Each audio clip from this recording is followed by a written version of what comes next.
Welcome to Private Lending Insights. I'm your host, Rocky Butani. In this episode, I interviewed Jon Hornik from Private Lender Law and the National Private Lenders Association. The topic of our discussion is the infamous Baltimore DSCR fraud scheme, which affected some of the largest lenders in private lending and may result in millions of dollars in losses. I feel Jon Hornik's a great person to talk on the subject because most of the lenders that were affected are NPLA members and are clients of private lender law. This topic has no doubt been discussed at NPLA meetings, which occur every 2 weeks. And in these meetings, some of the largest lenders in the space will share a lot of information about what they're seeing in their businesses with all the members. In this interview, I asked Jon to provide an overview of the DSCR fraud scheme. We talked about the fallout from it and how it affects all the different parties involved in funding DSCR rental loans. And we also talked about the NPLA's efforts to fight fraud and protect its members. I hope you find this episode to be insightful. Here's my second interview with Jon Hornik. Jon, thank you for joining me again for this episode of Private Lending Insights. It was great to see you at the NPLA Scottsdale conference. How's your October been since then? Great. I mean, we usually have that conference later in the month or even in November. So October's been like quiet. So I could focus on what's going on in the space, private lender law, and all the planning for next year. So it was a hectic run up into the Scottsdale event, but now I'm enjoying the time off. I'm getting some time for golf, so pretty good. No complaints. Great. It was an amazing conference, had a great turnout. I want to say you had around 500 to 600 people there, right? That's exactly right. Which we're really happy about because as you know, we did our third NPLA in Austin the last couple of years, and we've outgrown the venues we were in. So we were kind of scrambling for an appropriate place. And the predecessor firm, the Pitbull Conference, had a conference at this Scottsdale venue. And we were like, all right, let's go back there. And it was amazing. We already signed for next year. Like, it was the right place. You'll laugh coming from California. I thought I was doing a West Coast events by going to Austin, Texas. Meanwhile, everybody came up to me, big California turn, and said, thank you for finally doing an event out West. And I'm like, I thought I was out West because Texas is pretty West to a Northeast guy. So it was funny, but who knew? I didn't know. Not true. No, we in California, we consider Texas the central, and the West has all these venues like Vegas and Southern California, and Scottsdale is definitely my favorite. I didn't know, Rocky. If somebody would have told me, I would have moved it earlier. I thought I was doing a West Coast event. Well, in the last time we chatted, you mentioned how you didn't like Vegas for a variety of reasons, but Scottsdale, I think, is kind of your perfect balance. Yeah, I mean, what we said was Vegas has too many distractions. And I get people want to be in Vegas, but there's some people don't do as much business there as they do in a place in Scottsdale where there's not that many distractions, I feel. So that's why I feel bad, not bad. I feel responsible to my sponsors and attendees in order, if they're paying for an event, everybody who they want to see needs to be at the event. They can't be out at dinners or in clubs or doing other stuff or gambling. And I think when you battle those distractions at a conference, it's very hard to throw a successful conference. Good point. And the Fairmont Scottsdale is up in North Scottsdale, so it's further away from Old Town, but there's still lots of stuff to do up there. There's a lot of great restaurants nearby, and overall a great resort with lots of nice amenities. I thought it was great. And we throw this golf tournament. We got to play TPC Scottsdale, where the waste management tournament is. And the whole thing about it was like a home run. And the gym was good. The spa was good. The service was good. If I had one complaint, I didn't love the rooms as much. They're different than what I'm used to. But other than that, I thought the venue was amazing. Agreed. Well, let's get right into this discussion about fraud in Baltimore with DSCR loans. This was a common discussion at the conference. In fact, you opened up the conference talking about this. And, a lot of people, I'm sure, have heard about this Baltimore fraud case, but they don't know all the details, including myself. And so I figured you'd be one of the best people to talk about the subject. So fraud is as our asset class, the business purpose loan, which includes RTL, real estate transition loans, and DSCR. And in terms of its investor interest, what ends up happening is, fraudsters come, bad actors come and try to take their shot. And Baltimore appears to be an example of some bad actors who are trying to work the system in order to make more money than they should have from a traditional loan perspective. Baltimore is a depressed place. It's not in demand. It's mostly low income. And the scheme was not in RTL. It was in DSCR. And it was specific to DSCR cash out refinances. So for all the lenders out there, for anybody involved in the space, anytime you're putting money in a borrower's pocket on a property they purchased recently or even a short time ago, you need to be careful. That's where anytime somebody's trying to take money out is the issue. So in this case, there were a few bad actors who dominated the entire market. So the first problem was whatever they agreed to purchase for became the market because they had so many units there, thousands of units. So there was no longer an arm's length transaction between a willing buyer and willing seller, where what they agreed to would have been the market price. It was all related. So the acquisitions were off in terms of the price. And then after the rehab and the stabilization was done, the renting and the values went up astronomically. So we'll give you an example. Somebody buys a unit in Baltimore for $60,000, puts in $100,000 in improvements. You're at $160,000, and then leases it and refinances it with a value of $300,000. Okay, they've put some work in. They deserve to be reimbursed for it, but how much did the value really go up?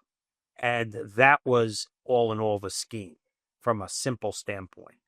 There is discussion that there were some appraisers who had acknowledged and they were triggered by a certain number on the appraisal to raise the values, but that's speculation.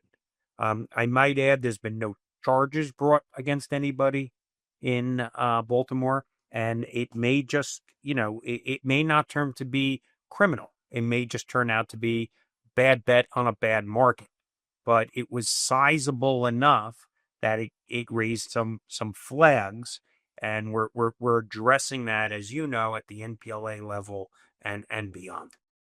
So let's dig into the scheme a little bit more. So these investors would buy up a lot of these houses in Baltimore, rehab them, and then they'd want to cash out their equity.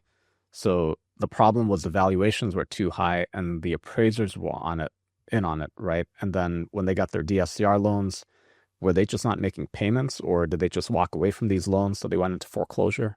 No, they'd actually make payments.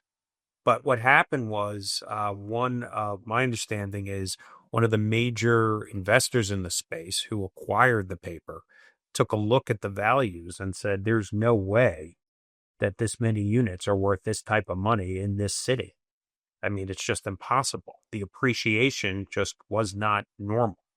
And, sometimes when people are competing for business and they want to be, no originator wants to say no to loans, especially somebody who has 1,000 loans that they could throw your way. They're your partner. You want to do business with them. But the reality is, you can't lend against false values. So what eventually happened, to answer your question, is some of them start going into default because regardless of what everybody thinks is going on in the market's definitely slower than it was. And when things slow down, it's those depressed markets, those challenged markets, those lower income markets that are always affected first. And that's what we're seeing today, the fallout from that. So I don't think Baltimore was the biggest problem area that surfaced, but it could be applied to every problemed area out there that are doing these DSCR refinances and putting money in the in the borrower's pocket. Did the foreclosure happen because the the lender called the loans or said, "Hey, there's fraud on these loans, so we're going to foreclose on it"? No, usually foreclosure is triggered by failure to pay. And then if the loans are cross defaulted, failure to pay on a pool one or a pool of loans would trigger the rest of the portfolio. The what you're speaking about is the fraud goes to buyback obligations from originators who are out there. So what happens is a lender originates a loan, he sells it to an investor to get it off his balance sheet and under MLPA or some kind of master loan purchase agreement. And in that agreement, there are reps made. One of the reps is that there's no fraud. And if there is fraud, that investor gets to trigger a buyback obligation to the investors. So that's where the fraud would have come into play. When markets slow, when economies slow, everything slows. So the low end of the market, they couldn't find tenants to occupy the building, and they weren't selling them quick enough to keep the scheme running.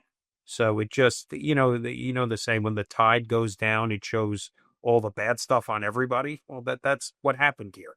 And there were, I don't think, a large number of the portfolio at the time was technically in default. It was just that this valuation problem was discovered, and originators were asked to repurchase the loans because the investors believed the scheme I described was fraudulent, and that is a violation of their MLPA, the investors would claim. I don't want to name any names, but my understanding was there was a trade between an insurance company and a conventional bank. And the conventional bank, a very large conventional bank, took a look at this Baltimore situation and said, these values don't make sense to me, and started digging in and uncovered what's going on. I just did a post. I'm doing these short posts. Maybe you've seen them. And there's one, Jamie Dimon used the word, there's cockroaches in private credit. And all of these loans are business purpose loans fall under the umbrella of private credit. It's credit being extended by private companies, not conventional banks. And he said, there are cockroaches coming out. And, anytime you shine a light where there are cockroaches, there's never just one, right? There's always a bunch, and you see them scatter. Now, one of the other economists said that cockroaches are okay as long as they're not termites, because termites or ants eat away at the foundation, right? And that's what happened in 2007. The whole entire system was broken. That's not what's happening here. What's happening here is you have some bad actors who got away with, maybe for some period of time, a way to take money out when they shouldn't have. And now the light's been shined on them, and cockroaches scatter when the light is shined on them. And I think that's what's happening now in our space. I think we're clamping down on it, and I think everybody's smarter from what occurred, and we're going to get better at what we do in order to protect the asset class. Do you know how many lenders were victims of this fraud scheme? Yes, I did. I mean, roughly, probably about a dozen. And were the fraudsters getting loans from multiple DSCR lenders? Yes. Okay, so they'd get a portfolio loan from one lender, and then they'd go to the next lender for another group of properties, and so on. 1,000 loans is a lot. Nobody's going to do all 1,000, so they're going to spread them out over a lot of the DSCR lenders in the space. Makes sense. And do you know the approximate loss that was incurred by these lenders? I don't, listen, everything's speculation. I heard it was around $164 million. Okay. I'm sorry, not loss, $164 million in loans. Like, a loss happens when collateral is sold at the end of the day, years down the line, and you had what you owed and what you got paid back. It's not going to be nearly that number. I know it was allegedly $164 million in unpaid principal balance of loans that were the subject of this Baltimore situation. Thank you for clarifying that. I guess I misworded my question. Well, a write down to zero is different than a write down to, maybe if they recover 120 million on 164, it's still a loss, but it's not 164 million. And how does this whole fraud scheme affect DSCR loans moving forward in terms of lenders having to do more due diligence or more underwriting to fund these loans? There's a disconnect between investors' demand for the business purpose loans, specifically the DSCR, and what the originators are seeing on the front end. So you measure the investor's concern with something called the credit spread, the difference between the interest rate that we all know that's out there that's based on the 5-year or the 10-year or the 30-year treasury. And then there's a premium, the risk amount, and that's called the spread. And you've heard the term that spreads are blowing out or spreads are wide. That's when an investor needs to be paid a ton of money above the interest rate to take the risk on the asset class. So the latest securitizations in the DSCR space for business purpose loans, the spreads have been real tight, 140, 150 basis points. So the investors seem to be unfazed by what's happened in terms of their demand for the product. Now, the originators, which is where we run the National Private Lending Association, are dialed into this, and they're taking it very seriously. One of our largest and closest clients had re-upped their evaluation process on each of their DSCR loans in these type of markets to make sure that the secondary evaluations are done in an objective manner in order to tie in and verify the appraisals on the front end. So and I compliment this company, they'll remain nameless because I don't want to bring anybody's name into this, but they're doing their job because they know they're preserving their business. They want to underwrite good paper. They want their investors to continue to have faith in what they're doing. And so that influence in the space is obvious. On the NPLA level, we're coming up with a best practice valuation method. We're going to call it the NPLA method, which is now being circulated to investors, outside all investors to get their comments. And then we're going to take it to the rating agency and recommend that this process be used instead of an alternative process, because we believe the alternative process that's being used today is not identifying these type of problems. The secondary process in effect today is really rubber stamping the original appraised value, and if the appraiser is in on the scam, no one can be protected. So we've come up with a different method. I compliment the NPLA leadership. People are invested, but they know they're protecting their businesses, their livelihoods, and we're going to self-correct this problem ourselves. So that's the first thing we're doing that all the originators are involved in. And at the NPLA meeting, it was the most talked about topic. I'm sure by now all the institutional investors that buy this paper know about this fraud case. All the lenders that originate DSCR loans know about this case. And there needs to be some new standards with underwriting DSCR loans and maybe doing a second valuation. Is there a standard process for that moving forward, or what are some of the lenders around the country doing to address this moving forward? I think the method needs to be adopted, ultimately signed off by the originators of the original originators of the DSCR loans, the bigger guys, right? Then you take it up to the investors and you get a bunch of the investors to go, that works. And then you go to the rating agency and go, we want you to rate the loans that use this method better than those that don't, which means say these loans that have used the NPLA method of valuation are less risky and therefore you should pay less to the investors as a result by using this method. Ultimately, that's where you want to be. That's a very hard place to get to from the rating agencies.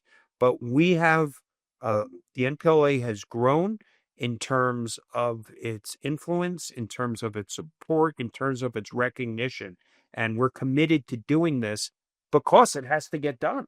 I mean, this has to be. This isn't one of those things like, oops, it didn't work, because we're fighting for, we're all in the same livelihood, right? We're all there, like, this has to work. So that's what we're pushing for. And for the lenders out there that don't originate DSCR loans and they only do fix and flip or rehab to rent or anything short-term RTL loans, how does this affect those lenders? RTL is not subject to this Baltimore fraud. Okay, it is not. It is not at risk the same way the DSCR product is. But listen, it's just a matter of time before somebody goes back to the RTL lenders and tries something else. So this is, you got to stay awake and engaged, because the stuff isn't just limited to bad actors aren't limited to one product. They try every scheme possible to put money in their pocket when it's inappropriate. So they need to stay awake and stay on it and listen, because they will tweak their internal valuation methods as a result of what we come up with as a solution to this Baltimore situation. So the RTL lenders did have some participation in this process because those investors had to acquire the properties and rehab them. So they were most likely getting a fix and flip loan. Or using cash, or we're not sure. That's where we know that it was purchased at an inexpensive price, rehabbed with some money, revaluated at a ridiculously high level, and then leased out to support that higher level. And then it was refinanced, sold and refinanced, and cash was put in the borrower's pocket. Do you think that DSCR lenders are going to start scrutinizing how much the borrower invested on the rehab loan, where maybe there's some borrowers out there that can find lenders to fund 100% of the project costs, where they're not putting any money down, they have no skin in the game, but they've got a rehab loan to increase the value, and then they try to get a cash out refinance DSCR loan. Do you think the DSCR lenders are going to look at that and say, hey, we're not going to lend to you because you didn't put any money into this deal? Yeah, it depends on how bad the lender wants the business, right? And how you look at equity. As a fundamental underwriting tool, having the borrower put skin in the game is always the smartest way to keep their attention and to know they're exposed, right? When they're borrowing 100%, what do they care? They'll take their shot.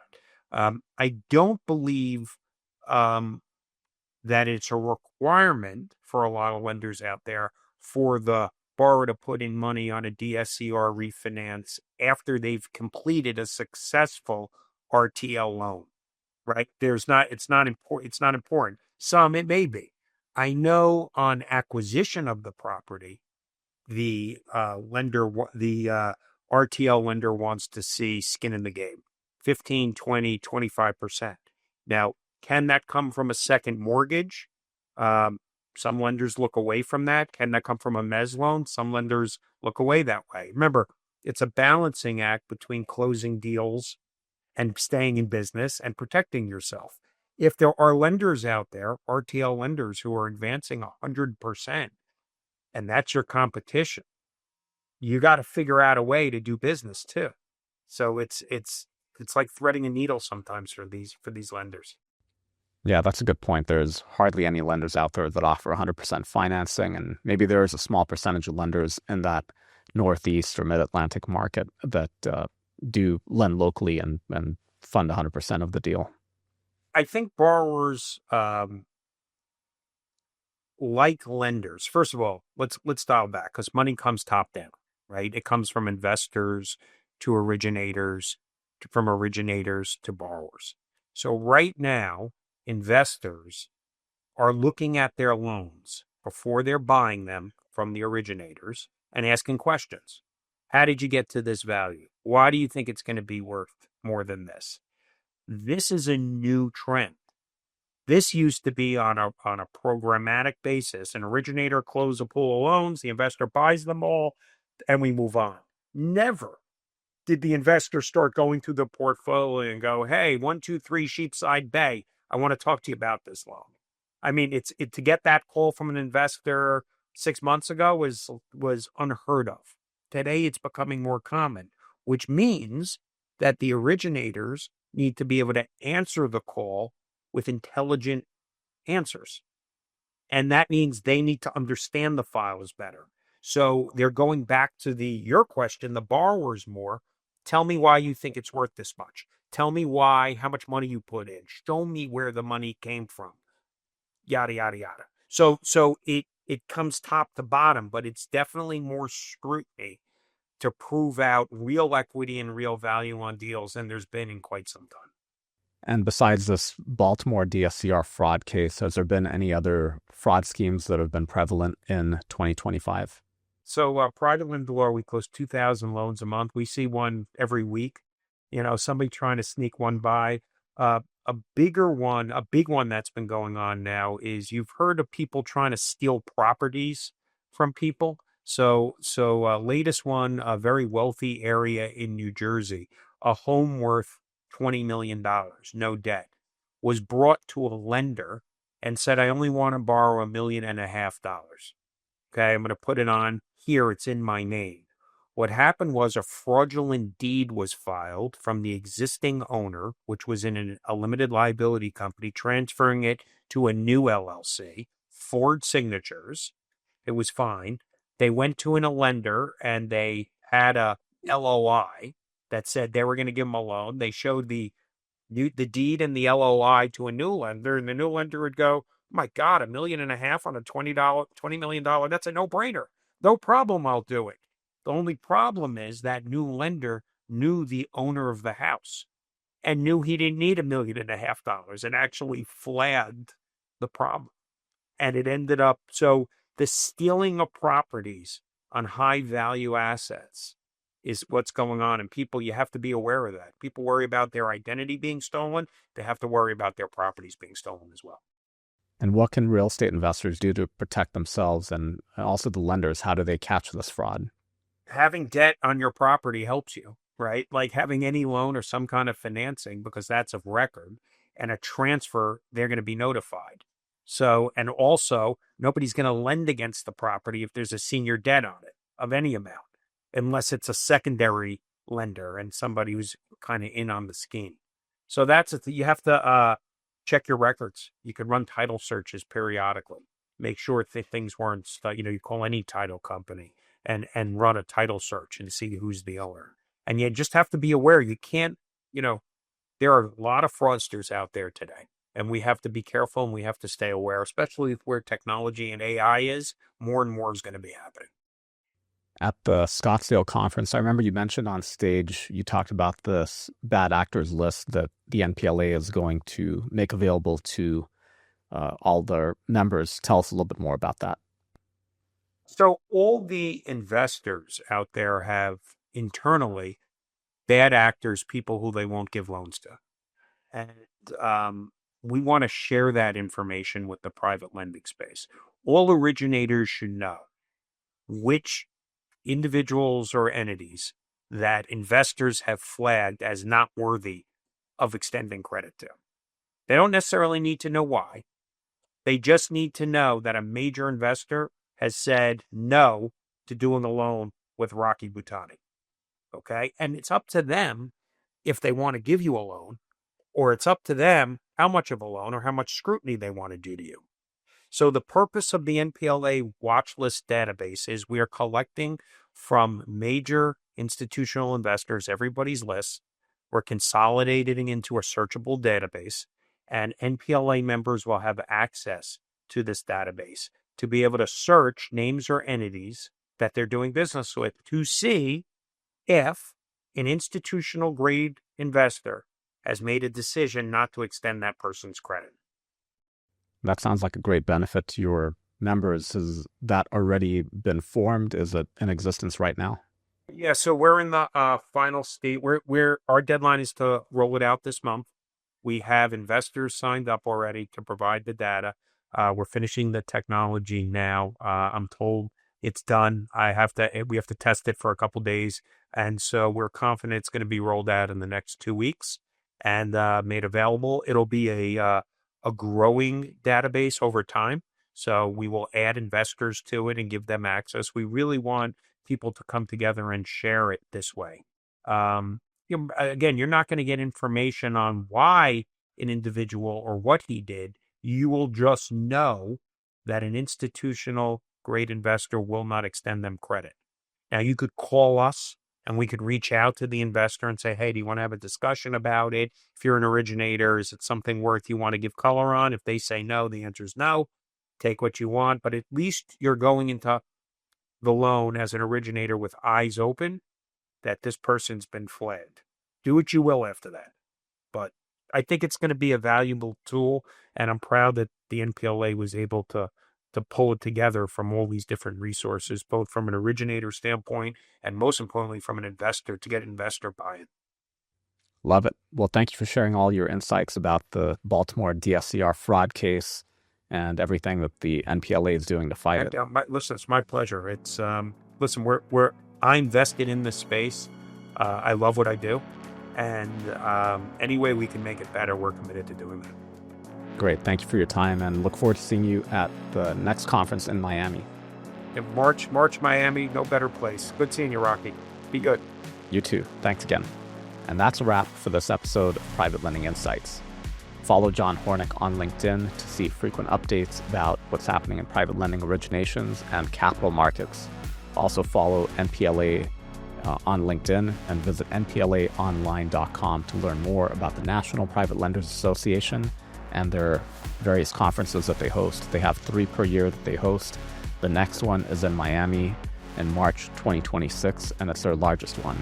I am planning to attend that Miami conference and looking forward to it. That's all for now. Thanks for tuning in and listening all the way to the end.